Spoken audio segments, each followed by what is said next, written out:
Muy buenas, soy Giacomo De Benedetti, jefe de servicio de oftalmología de la Clínica La Asunción, y hoy hablaremos un poco del ojo seco, que es un fenómeno muy frecuente que es responsable de por lo menos 30 a 40 millones de personas en Europa pueden padecer de ojo seco. Entonces es un tema muy caliente y muy importante.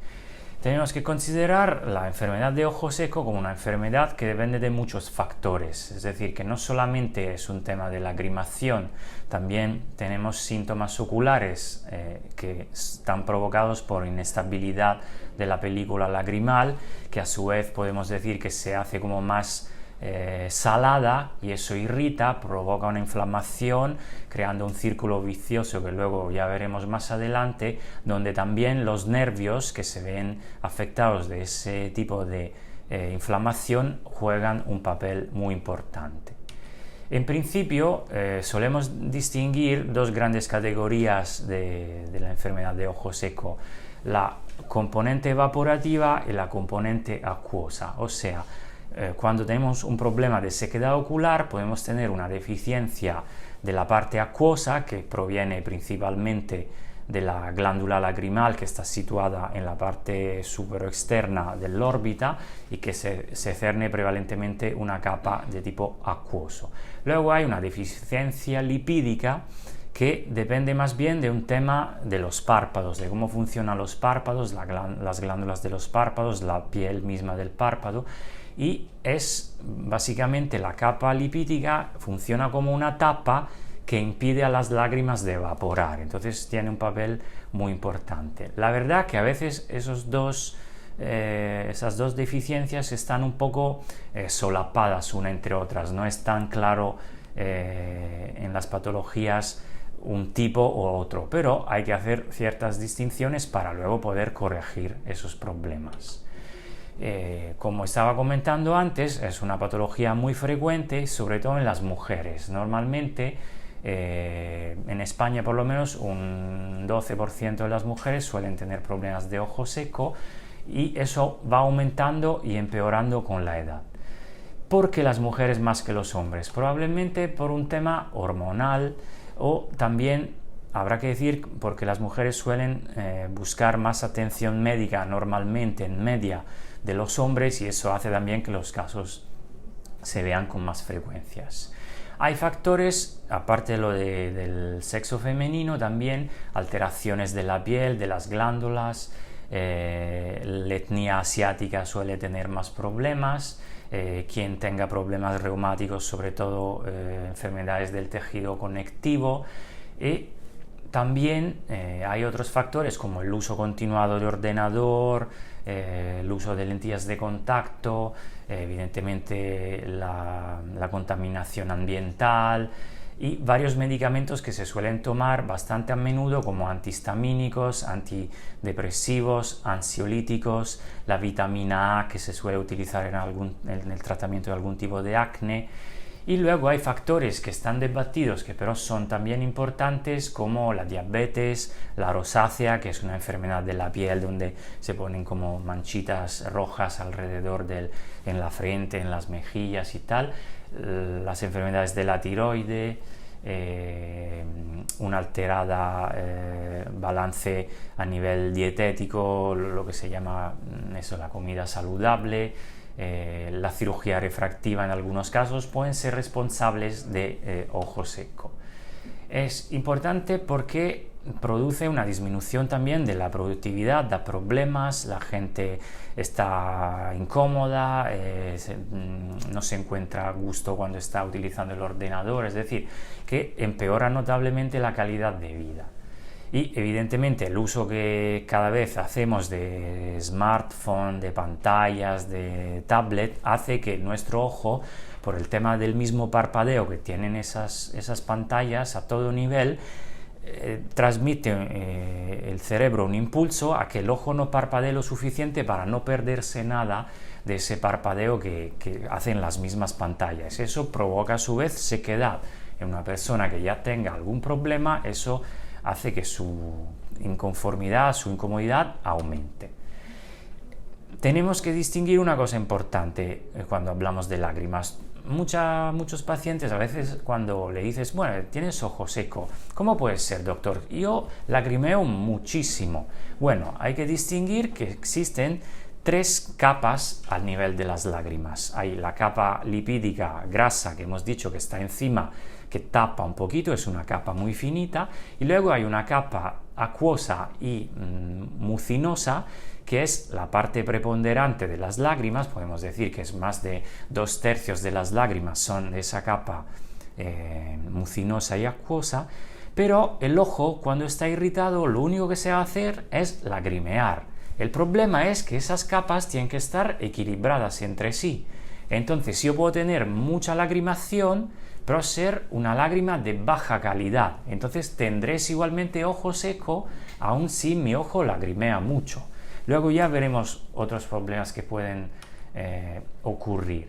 Entonces, es muy importante que haya un equilibrio entre estas tres capas de la película lagrimal.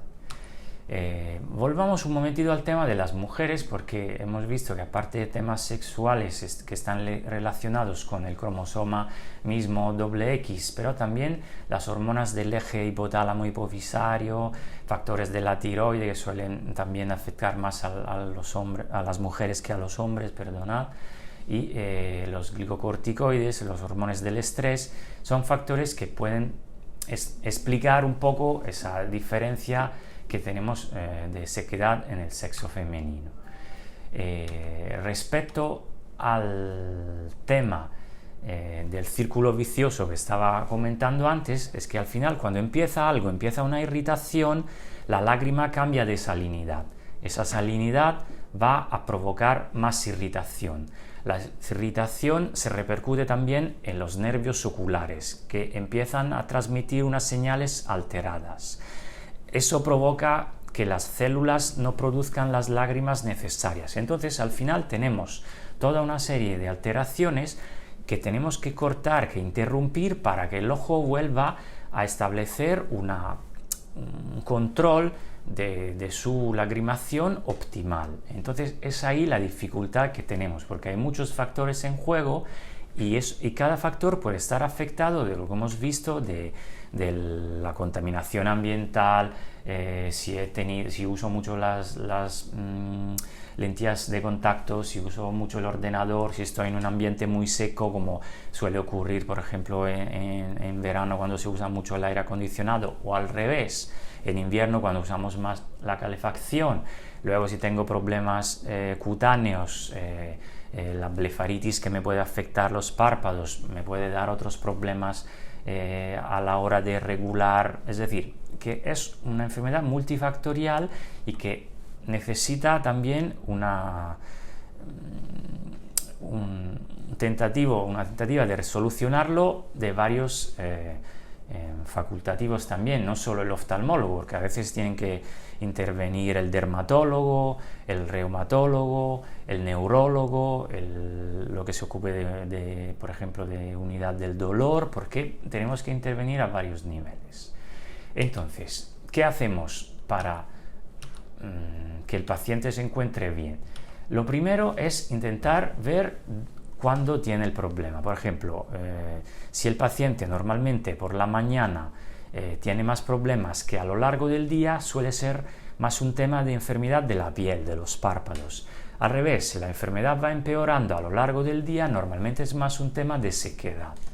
Luego existen una serie de factores de riesgo que hemos comentado, si usamos determinados fármacos, el sexo femenino, el ambiente de trabajo y tal. Y luego existen tests diagnósticos que nos ayudan a ver si es un tema más de sequedad debida a una excesiva evaporación, entonces es el tema de la capa lipídica, o si es debido a que nos falta lágrima, como es más frecuente, por ejemplo, cuando tenemos enfermedades del tejido conectivo. Y luego vamos utilizando varios tratamientos progresivos. No podemos evidentemente utilizar un inmunomodulador en un ojo seco de una persona que simplemente está 8 horas delante de un ordenador, pero se pueden utilizar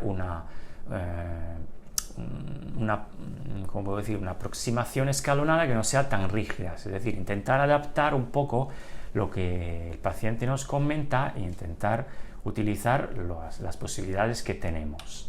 Entonces, lo primero, evidentemente, es modificar la humedad del lugar, modificar la dieta, la famosa comida saludable, suplementos orales de ácidos grasos, ver si hay alguna medicación sistémicas o tópicas que utilizamos que se puede modificar y evidentemente empezar a usar como base, y eso siempre estará ahí, lágrimas artificiales sin conservantes al poder ser para no inducir más irritación a nivel ocular y la higiene palpebral. Eso se puede hacer por ejemplo, con toallitas húmedas que ya existen y se venden y son estériles y por ejemplo, como las mujeres suelen estar más afectadas, desmaquillarse, por ejemplo, con esas toallitas húmedas oculares ya es un primer paso para reducir el disconfort.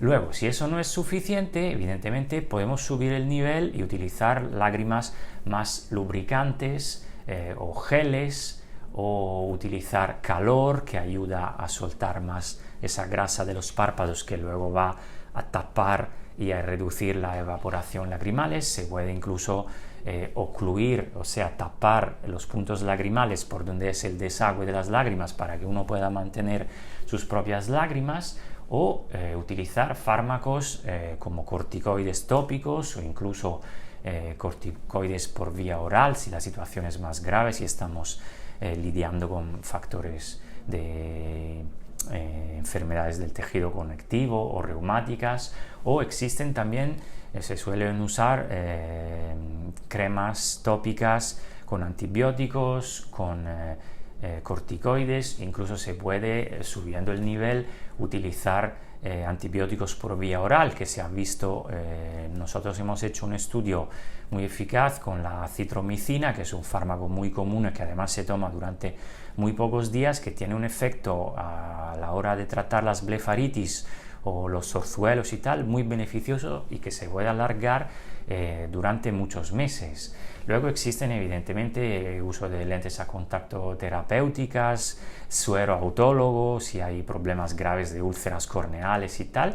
Y por último, evidentemente, existen en situaciones como en parálisis, cuando el ojo queda abierto y tal, se puede cerrar en parte el ojo con intervenciones quirúrgicas o utilizar injertos de membrana amnióticas, pero vamos, estamos hablando de casos muy graves. Entonces, ¿el mensaje cuál es? Que existe tratamiento, que el tratamiento base es hidratar el ojo, utilizar lágrimas artificiales, poner la piel de los párpados en las mejores condiciones con cremas o con el uso de una higiene apropiada, y luego, evidentemente, si eso no es suficiente, consultar con el especialista que os sabrá indicar el tratamiento más correcto para la situación, y valorar también, ver un poco el panorama y no solo centrarse en el ojo, porque puedo tener otros problemas que me están afectando, como el simple uso de un fármaco para dormir por la noche, que podría ser una concausa de la sequedad lacrimal que tanto me está molestando. Así que os esperamos en nuestras consultas de Velate, de Andoain, y también en la nueva consulta de Arrasate en Donosti para solucionar cualquier problema. Hasta la siguiente.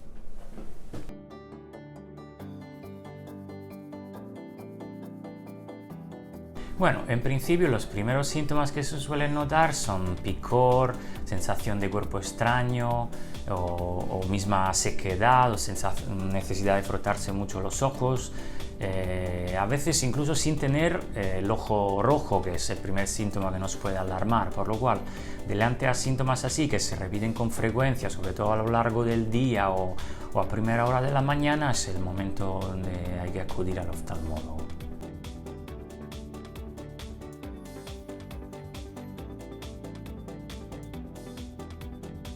Bueno, el tratamiento adecuado es mejor que lo valore el oftalmólogo, es decir, de automedicarse tiene un valor muy bajo. Evidentemente puedo empezar con un primer escalón, que es los de comprar unas lágrimas artificiales en la farmacia y empezar a echar.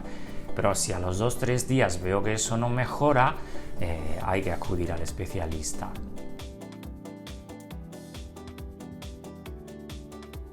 Bueno, podemos decir que existe una enfermedad de exceso de lagrimeo y es lo que se le llama la obstrucción lagrimal. O sea, eso puede ocurrir básicamente, sobre todo en los niños muy pequeños o en los mayores. Cuando los niños muy pequeños, porque no tienen desarrollado el desagüe, entonces a veces la lágrima se puede estancar, infectar y producir infecciones, y lo mismo puede ocurrir en los mayores o por defectos de la nariz, porque no tenemos que olvidar que el desagüe de las lágrimas acaba en la nariz, entonces cualquier problema relacionado con la nariz puede afectar al ojo, entonces la lágrima no puede descargar porque hay una estenosis por el motivo que sea, y eso puede provocar que al estancarse ahí la lágrima los microorganismos, sobre todo las bacterias, aprovechen y se creen infecciones. Entonces en esos casos, cuando se ve que